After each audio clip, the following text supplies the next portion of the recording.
സുരേഷ് കുമാറും SITയുടെ കണ്ടെത്തലായി മനസ്സിലാക്കാൻ കഴിയുന്നത് ഈ പോറ്റി പത്മകുമാറിന്റെ വീട്ടിൽ പോയിട്ടുണ്ട്.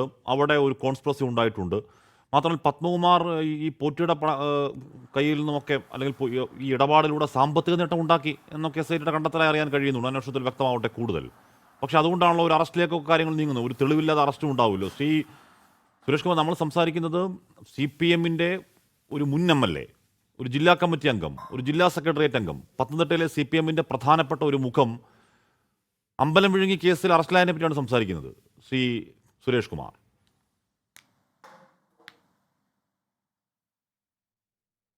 അല്ല നോക്കൂ, ഞാൻ താങ്കൾ ചോദിച്ച SITയുടെ അന്വേഷണവുമായി ബന്ധപ്പെട്ട കാര്യത്തിന് കൃത്യമായി മറുപടി പറയാം. അതിനു മുൻപ് ഇവിടെ ബഹുമാനപ്പെട്ട കോൺഗ്രസിൻ്റെയും BJPയുടെയും പ്രതിനിധികൾ പറഞ്ഞ രണ്ട് ആരോപണങ്ങളുണ്ട്. ആരോപണങ്ങൾക്ക് മറുപടി പറയാനുള്ള സമയം എനിക്ക് അനുവദിക്കണം.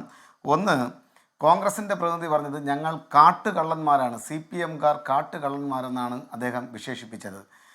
ഒരു മുൻ MLA ആണ് ഈ കേസിൽ പ്രതിയായത് വെച്ചാണ് ഞങ്ങളെ ആ രൂപത്തിൽ നിങ്ങൾ വിശേഷിപ്പിക്കുന്നതെങ്കിൽ തീർച്ചയായിട്ടും സ്വാഭാവികമായൊരു പ്രതികരണമായി ഞാൻ അതിനെ കണക്കാക്കുകയാണ്. അങ്ങനെയാണെങ്കിൽ കോൺഗ്രസിൻ്റെ ഒരു നിലവിലുള്ള MLA നിഗൂഢമായ വല വിരിച്ച് പെൺകുട്ടികളെ വലവീശി പിടിക്കുന്നു, അവരെ ഗർഭിണിയാക്കുന്നു, ഗർഭിണിയാകിയ പെൺകുട്ടികളിൽ തന്നെയുള്ളവരെ ഭ്രൂണഹത്യയ്ക്ക് വിധേയമാക്കുന്നു. എന്നിട്ട് അദ്ദേഹം മാധ്യമങ്ങൾക്ക് മുന്നിൽ വന്നതെന്ന് പറയുകയാണ്, നിയമത്തിന് വിധേയമല്ലാത്ത ഒരു കാര്യവും ഞാൻ ചെയ്യുന്നില്ല, ഞാൻ അത് മാത്രമേ നിയമവിധേയമായ കാര്യങ്ങൾ മാത്രമേ ചെയ്തിട്ടുള്ളൂ എന്ന് അദ്ദേഹം വീരവാദം മുഴക്കുകയാണ്, വീമ്പിളക്കുകയാണ്.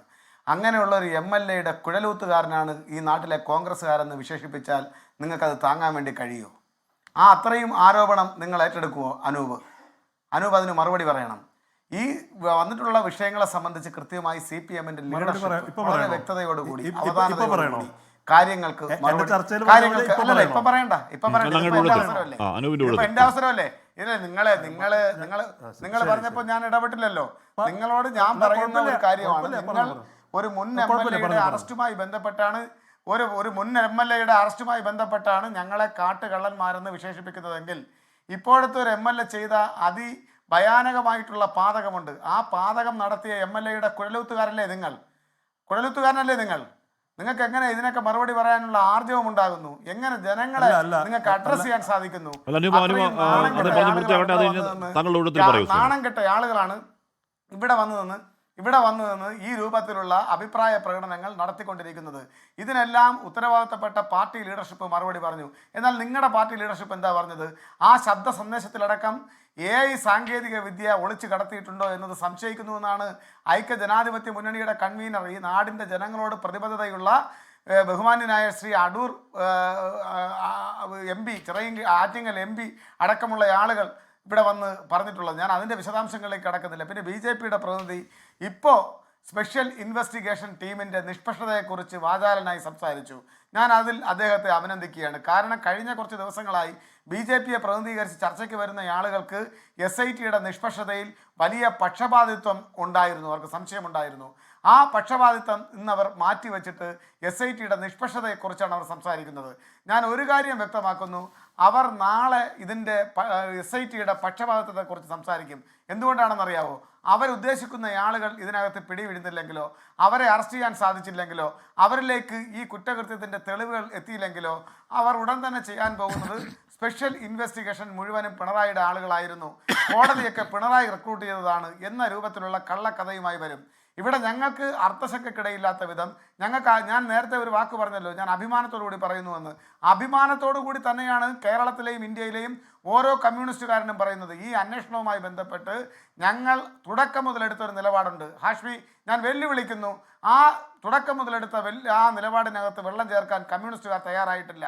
ഇതുമായി ബന്ധപ്പെട്ട് ഏതെങ്കിലും രൂപത്തിൽ ആരെങ്കിലും അനധികൃതമായിട്ടുള്ള അനാവശ്യമായ ഇടപെടൽ നടത്തിയിട്ടുണ്ടെങ്കിൽ ആ അനാവശ്യമായ ഇടപെടൽ നടത്തിയിട്ടുള്ള ആളുകളുടെ മേൽ കുറ്റകൃത്യത്തിൻ്റെ വല അല്ലെങ്കിൽ ആ കുരുക്ക് ചെന്ന് വീണെന്നിരിക്കും.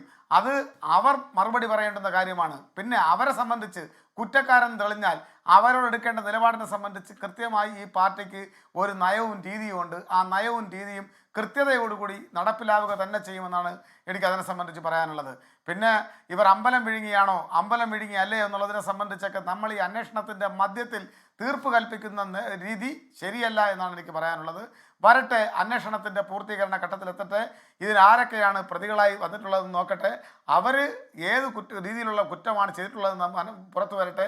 പുറത്തു വന്നാൽ തീർച്ചയായും അത്തരം ആളുകൾക്ക് കമ്മ്യൂണിസ്റ്റ് പാർട്ടി ഓഫ് ഇന്ത്യ മാർക്സിസ്റ്റുമായോ ഇടതുപക്ഷ ജനാധിപത്യ മുന്നണിയുമായോ ഇതിനകത്ത് യാതൊരുവിധ ബന്ധവുമില്ല. ഞാൻ ആദ്യം പറഞ്ഞൊരു കാര്യം വീണ്ടും ആവർത്തിക്കുന്നു. ഇത്തരം സ്ഥാപനങ്ങളെ ഏൽപ്പിക്കുന്നത് കമ്മ്യൂണിസ്റ്റ് പാർട്ടി ഓഫ് ഇന്ത്യ മാർക്സിസ്റ്റും ഇടതുപക്ഷ ജനാധിപത്യ മുന്നണിയും അതിൻ്റെ വിശ്വാസ്യത കാത്തുസൂക്ഷിക്കുന്നതിന് വേണ്ടിയിട്ടാണ്. ആ വിശ്വാസ്യതയ്ക്ക് കളങ്കം വരുത്തുന്ന നിലയിൽ ഏതെങ്കിലും രൂപത്തിലുള്ള ഇടപെടൽ നടത്തിയിട്ടുണ്ടോ എന്നുള്ളത് അന്വേഷണത്തിലൂടെ വ്യക്തമാവേണ്ട കാര്യങ്ങളാണ്. ഇപ്പോൾ ചില അറസ്റ്റുകൾ നടന്നിട്ടുണ്ട്. ആ അറസ്റ്റുകൾ ഞങ്ങൾ AI സാങ്കേതിക വിദ്യയുടെ പിൻബലത്താൽ അവർ ചെയ്ത കുറ്റകൃത്യമെന്ന് അവരെ വെള്ളപൂശുന്നതിന് വേണ്ടിയിട്ടല്ല ഈ അവസരം വിനിയോഗിക്കുന്നത്. ഞങ്ങൾ വളരെ കൃത്യതയോടുകൂടി പറയുന്നു, ഈ അന്വേഷണം അതിൻ്റെ ശരിയായ ദിശയിലാണ് നടന്നുകൊണ്ടിരിക്കുന്നത്. അന്വേഷണത്തിൻ്റെ പൂർത്തീകരണത്തിൽ ഞങ്ങൾ വിശ്വാസം അർപ്പിച്ചിരിക്കുകയാണ്. അല്ലാതെ കോൺഗ്രസിൻ്റെ നേതാക്കന്മാർ പറയും പോലെ, അനൂപിൻ്റെ നേതാക്കന്മാർ പറയുന്നത് പോലെ ഇത് AI സാങ്കേതിക വിദ്യയുടെ പിന്തുണയോടുകൂടി നടക്കുന്ന അന്വേഷണമാണ്, അല്ലെങ്കിൽ അത്തരത്തിലുള്ള കള്ളക്കഥകളാണ് ഇവിടെ നടന്നുകൊണ്ടിരിക്കുന്നതെന്ന് കേരളത്തിലെ ജനങ്ങളെ പറ്റിക്കുന്ന സമീപനം കമ്മ്യൂണിസ്റ്റുകാർ സ്വീകരിക്കുകയില്ല എന്ന ഉറപ്പാണ് എനിക്ക് സന്ദർഭത്തിൽ നൽകാനുള്ളത്. ലോകത്തെവിടെയായാലും ഏത് സമയത്തും 24 വാർത്തകളും ഓഗ്മെന്റഡ് റിയാലിറ്റി പാക്കേജുകളും എക്സ്പ്ലെയിനറുകളും വിശദമായി കാണാൻ ഞങ്ങളുടെ യൂട്യൂബ് ചാനൽ നിങ്ങൾക്ക് സബ്സ്ക്രൈബ് ചെയ്യാം.